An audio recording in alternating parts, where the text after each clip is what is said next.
বহুকাল আগের ঘটনা। গঙ্গা নদীর ধারে হেমলগঞ্জ নামে একটা গ্রাম ছিল। গ্রামের বেশিরভাগ মানুষের মতো বিমলও অতি দরিদ্র কৃষক। জমিতে ফসল ফলিয়ে তা বিক্রি করে তবেই দিন গুজরান হয় তাদের। কিন্তু বেশ কিছুদিন ধরেই তাদের জমির ফসল একদল দুষ্ট লোক চুরি করে নিয়ে যেতে শুরু করেছে, যার ফলে গ্রামের কৃষকেরা বেজায় সমস্যায় পড়েছে। একদিন বিমল গ্রামের আরো কয়েকজন কৃষককে একজোট করে আলোচনা করছে। বিমল চিন্তিত মুখে বলল, ভাই সব, আজকে আমি তোমাদেরকে ডেকেছি কেন সে তো তোমরা জানোই। আমাদের সমস্যা তো দিন দিন বেড়েই চলেছে। দাঁড়িয়ে থাকা একজন কৃষক বললেন, সত্যি কথা ভাই, তুমি আমাদের সব ঠিক কথা বলেছ। আমাদের সব উপায় তো বিফলে যাচ্ছে।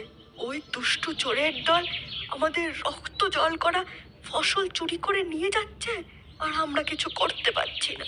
বিমল চিন্তিত মুখে বলে, আমাদের ছোট গ্রাম, গুটি কয়েক মানুষ, রাত জেগে কদিন পাহারা দেব আমরা? জমিদার মশাই খাজনা নেওয়ার সময় একদিন দেরি করেন না।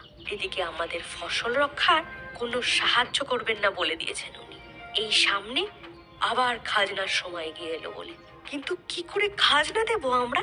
খেতে যেটুকু ফসল আছে সেগুলো দিয়ে দিলে তো না খেতে পেয়ে মরতে হবে। অপর কৃষক বলে, আমার তো আবার সামনে মেয়ের বিয়ে, কি করে টাকা জোগাড় করব কে জানে। আচ্ছা, আমরা আমরা রাত থেকে পাহারা দিতে পারি না? একটা তো কাজ করতে পারি, একটা কাকতারুয়া তো বসাতে পারি জমিতে, যাতে সেটা দেখে ওই চোরেরা মনে করে কেউ পাহারা দিচ্ছে। বিমল একটু ভেবে বলে, উপায়টা মন্দ বলনি তুমি। রাতের অন্ধকারে কাকতারুয়া দেখে মানুষ বলেই ভুল হয় বটে, কিন্তু তাতে কাজ হবে কি? চেষ্টা করে দেখতে ক্ষতি কি? চলো একটা কাকতারুয়া জমিতে বসিয়ে দিই। এই ভেবে সকলে মিলে একটা কাকতারুয়া বানিয়ে জমিতে রেখে দিয়ে যে যার বাড়ি চলে গেল। কিন্তু যথারীতি চোরের দল এসে বিমলের জমির সমস্ত ফসল একদম সাফ করে দিয়ে চম্পট দিল। আর সকালে ঘুম থেকে উঠে সেই দৃশ্য দেখে বিমল একদম ভেঙে পড়ল। চিৎকার করে কেঁদে বলল, হায় হায় হায়, কি সর্বনাশ হলো আমার! হায় হায় হায়, আমার সমস্ত জমির ফসল চুরি করে নিয়ে গেল। এবার আমি কি করে পরিবারের সদস্যদের খাবার জোগাবো? আর আর আর খাজনাই বা দেবো কি করে? হায় হায় হায়, না, এই জীবন আর রেখে লাভ নেই। এই মুখ আমি আর কাউকে দেখাবো না। না না না, কাউকে না। এই বলে সে মনের দুঃখে কাকতারুয়ার পাশে একটা বড় গাছ থেকে ঝুলে গলায় দড়ি দিল। আত্মার অতৃপ্ত আত্মা গিয়ে প্রবেশ করলো ওই কাকতারুয়ার শরীরে। সেটা কেউ জানতে পারল না। রাতের বেলা কেউ ক্ষেতের মধ্যে দিয়ে যাতায়াত করলে গা ছমছম করে ওঠে তাদের। এরপর কেটে গেছে বেশ কিছু মাস। মাঠের ফসল আবার ফলেছে। সেদিন অমাবস্যার রাত, ঘুটঘুটে অন্ধকার চারিদিকে। এমন সময় হলো কি, দুটো লোক খুব আস্তে আস্তে মাঠে ফসলের দিকে এগোচ্ছে। চারিদিকে অন্ধকার, মাঝে বিদ্যুতের ঝলক আকাশের মাঝে দেখা যাচ্ছে। একটা লোক বলল ধীর কণ্ঠে, ভাই, কি কুটকুটে অন্ধকার আজকে, দেখ, অন্ধকারে যে কিছুই দেখা যাচ্ছে না। অপর লোক উত্তর দিল, যা বলেছিস ভাই, সকালে তো দেখে গেছিলাম মাঠে ফসলে পড়ে আছে। এইসব ফসল কেটে বিক্রি করলে আবার টাকায় আমাদের পকেট ভরে উঠাবে, আগেরবার যেমন হয়েছিল। প্রথম লোক বলল, হ্যাঁ, তাড়াতাড়ি চল, নইলে আবার ভোরের আলো ফুটলে গ্রামবাসীরা আমাদের পিটিয়ে মেরে ফেলবে। এই বলে অন্ধকারের মধ্যে হেঁটে হেঁটে ক্ষেতের মধ্যে এগিয়ে আসতেই তারা দেখলো কাকতারুয়াটা দাঁড়িয়ে আছে। প্রথমে একটু চমকে গেল, পরে হেসে বলল, ওরে বাপরে, ভয় পেয়ে গেছিলাম প্রথমে। ওরে বুঝলাম এটা তো একটা বড় একটা কাকতাড়ুয়া।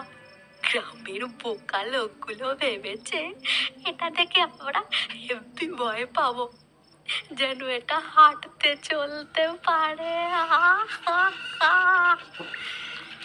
অপর লোক কিছু একটা শব্দ শুনে বলল, "এই ভাই, কিসের একটা শব্দ হলো না?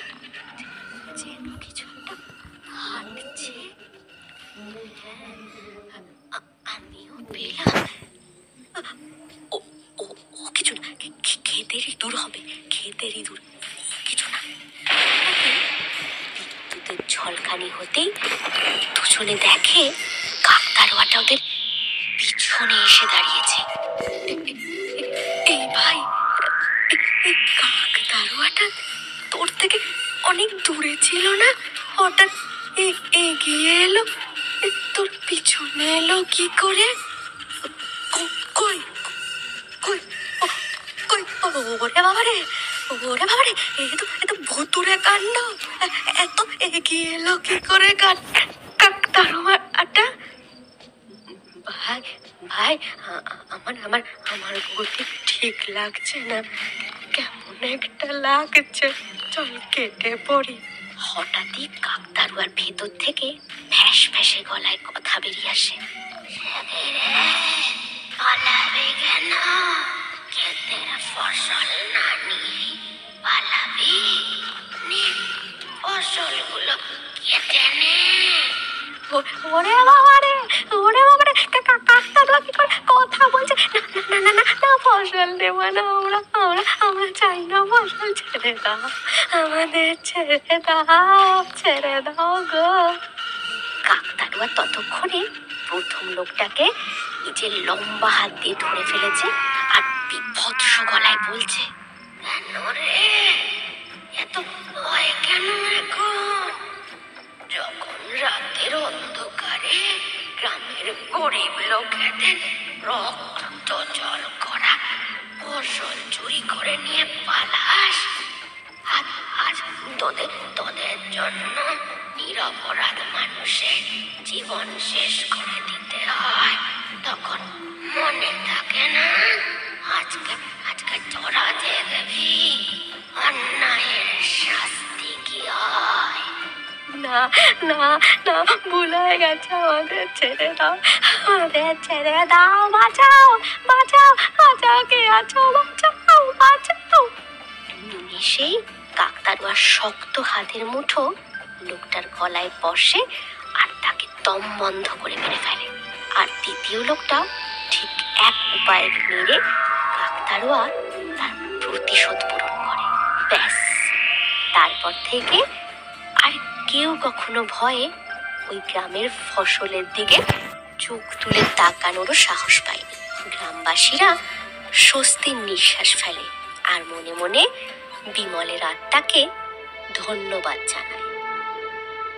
গল্পটা ভালো লাগলে লাইক করুন, কমেন্ট করে জানান কেমন লাগলো, শেয়ার করুন নিজেদের বন্ধু বান্ধব আর রিলেটিভদের সঙ্গে, আর অবশ্যই আমাদের চ্যানেলকে সাবস্ক্রাইব করে দিন।